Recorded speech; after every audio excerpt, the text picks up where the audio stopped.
एवढा छान झालंय ना ही अंडा बिर्याणी. अगदी भाताचा एक एक दाणा सुटसुटीत, सोबतच मऊसर पण चिकट नाही आणि दाणेदार. सोबतच मसाला एवढा छान मस्त मुरलाय ना की तोंडावरच चव रेंगाळती. ह्याच्यासाठी आपण घेणार आहोत 2 कप बासमती तांदूळ. धुवून स्वच्छ अर्धा तास भिजत ठेवायचे आहे. एका मोठ्या पातेल्यात छान असं पाणी उकळोसपर्यंत, बुडबुडे येसपर्यंत उकळून घ्यायचं आहे. नंतर त्याच्यामध्ये गॅस बंद करून मीठ, दालचिनी, लवंग आणि हिरवी इलायची सोबत तमालपत्र घालून हा भात 9 ते 10 मिनटं छान मंद आचेवर शिजवायचा. आणि नंतर 90% शिजलाय की नाही चेक करून घेण्यासाठी हातामध्ये घेऊन तोडून बघायचा मध्ये. सोबतच एक कांदा तळून घ्यायचा. आता त्याच तेलामध्ये 2 बारीक केलेला कांदा, सोबतच आल्या लसणाची पेस्ट आणि हिरव्या मिरच्या घेतल्या. तुम्ही अगदी उभी चिरून घातली तरीही चालेल किंवा छोटे छोटे तुकडे करून घातले तरीही चालेल.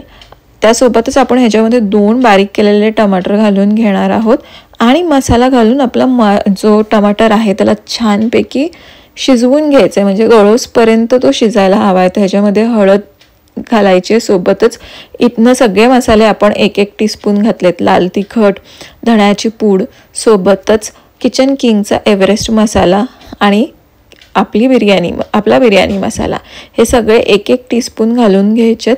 आता या मसाल्यांना छान मिक्स करून घेऊया. थोडंसं तूप घालून घेऊया त्याच्या अगोदर आणि छान मिक्स करून आपला मसाला तेल सुटोसपर्यंत परतून घ्यायचा आहे.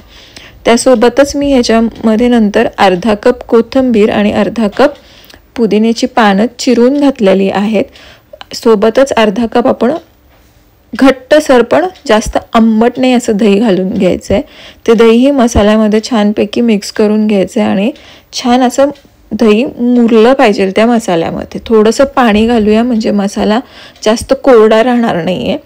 आणि ह्याच्यामध्ये आपण आता उकडलेली अंडी घालूया आणि ती अंडीही मसाल्यामध्ये परतून एक 10 मिनटं मुरायला ठेवून देऊया. आता एक जाड बुडाच्या पातेल्यामध्ये थर लावायचे आहेत. सर्वात अगोदर भाताचा थर लावायचा आहे. त्याच्यावर मग आपण मसाल्याची लेअरिंग करणार आहोत. मसाला सगळीकडे व्यवस्थित पसरून घ्यायचा आहे आणि त्याच्यावर परत भाताची एक थर लावून द्यायची आणि वरून तळलेला कांदा, कोथिंबीर, थोडंसं पुदिन्याची पानं आणि सोबतच दूध आणि दुधामध्ये थोडंसं तूप घालून ते त्याच्यावर घालून घ्यायचं. त्याच्यामुळे भातही मोकळा होतो, मसालाही जास्त कोरडा राहत नाही आणि छान आपली बिर्याणी रेडी होती. वरून एक फॉईल लावून अगदी पॅक करूया म्हणजे छान दम बसेल. आणि वरून एक ताट ठेवून द्यायचं आहे आणि 10 ते 15 मिनटं मंद आचेवर ह्याला छान शिजवून घ्यायचं आहे. आणि झाल्यानंतर गॅस बंद करून 10 मिनटं तसंच ठेवायचं, लगेच उघडायचं नाही आहे. आता माझ्या पातेल्याचं बूड जास्त जाड नाही म्हणून मी खाली तवा ठेवलेला आहे आणि ह्या पद्धतीने तयार आहे आपली मस्त अंडा बिर्याणी. खूप मस्त लागते चवीला. नक्की करून बघा, अगदी झणझणीत.